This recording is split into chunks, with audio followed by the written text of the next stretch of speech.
Joining me this evening is Dr. Paul Stott, Head of Security and Extremism at Policy Exchange. Paul, very good evening to you. Welcome to the new and improved Independent Republic on prime time.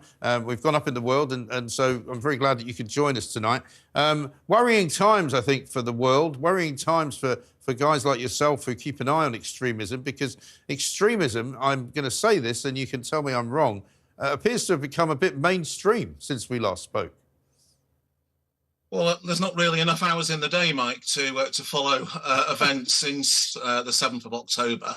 I think we probably are in a worse position than we were immediately after 9/11.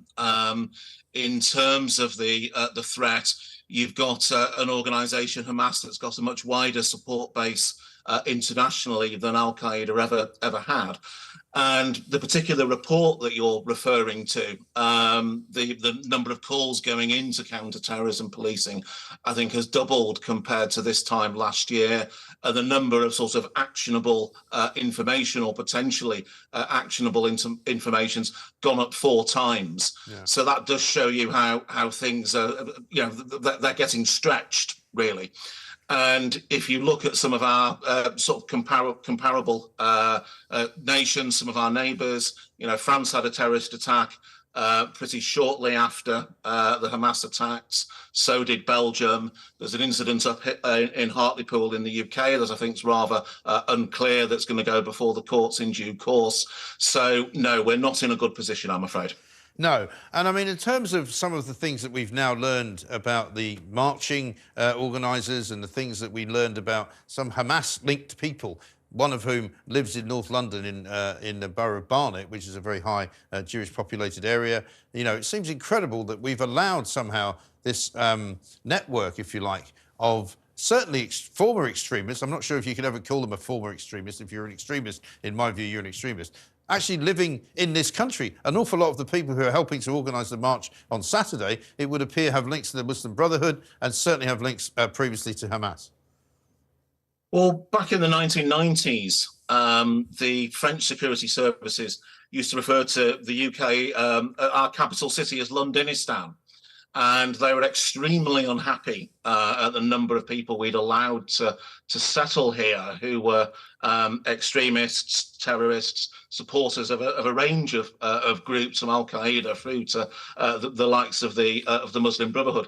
And that was actually a view shared by other security services as well, from Muslim majority countries through to other European nations.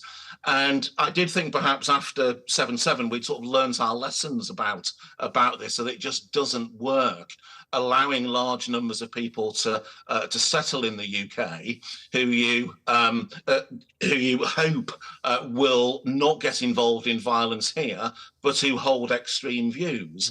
And unfortunately, that position has now begun to look extremely silly, because, of course, we do have large numbers of politically active Islamists, some with very secure bases here in the UK, who've spent a lot of time building up their networks, building up their influence.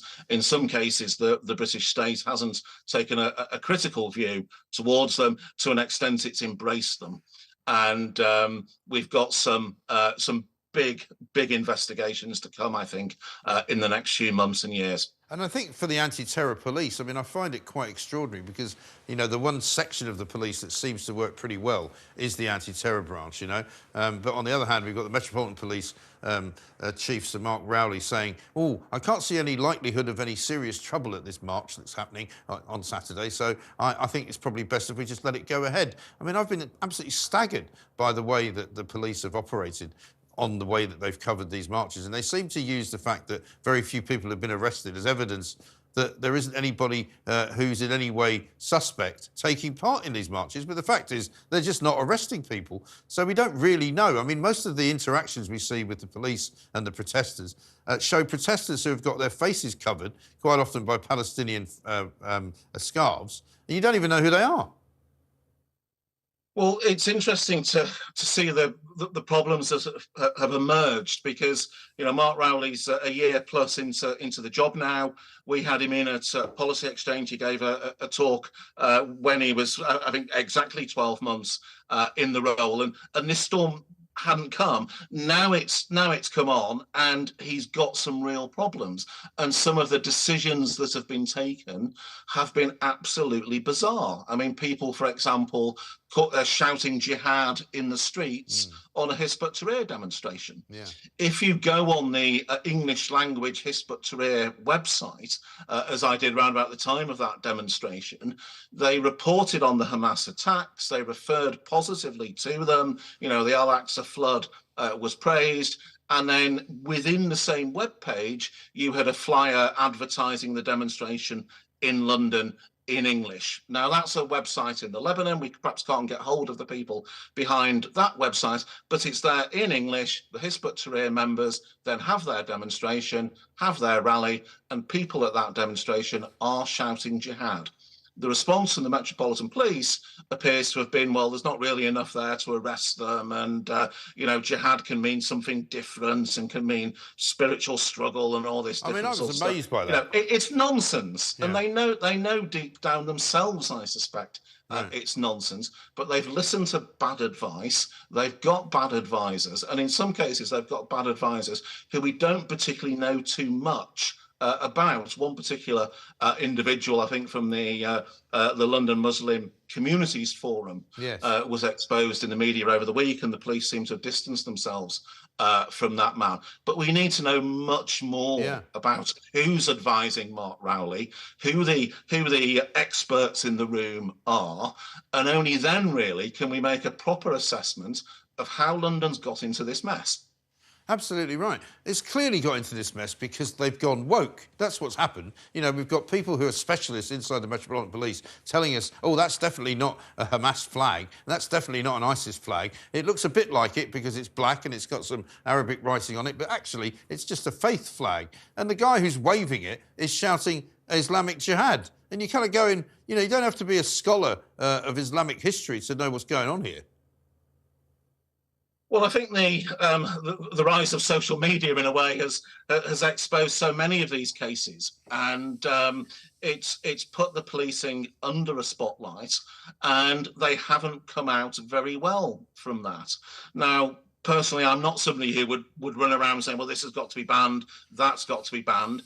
But it would have been nice if, given the importance of this weekend to London and to the country, if the demonstrators had stepped back and London could have a break from all this campaigning and focus those who wish to on other things, including Remembrance Day.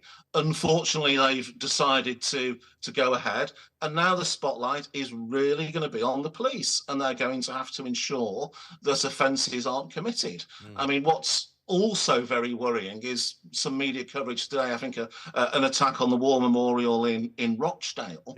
And so people are, if you like, beginning to target some of our institutions, some of the things which are important to communities, in order to try and get the rise out of people. And again, this sort of nonsense, this extremism, develops where there's a vacuum from authority, and that's what we've had for too long now. No, I couldn't agree with you more. Dr. Paul Stott, thank you very much indeed, Head of Counter Extremism at the Policy Exchange.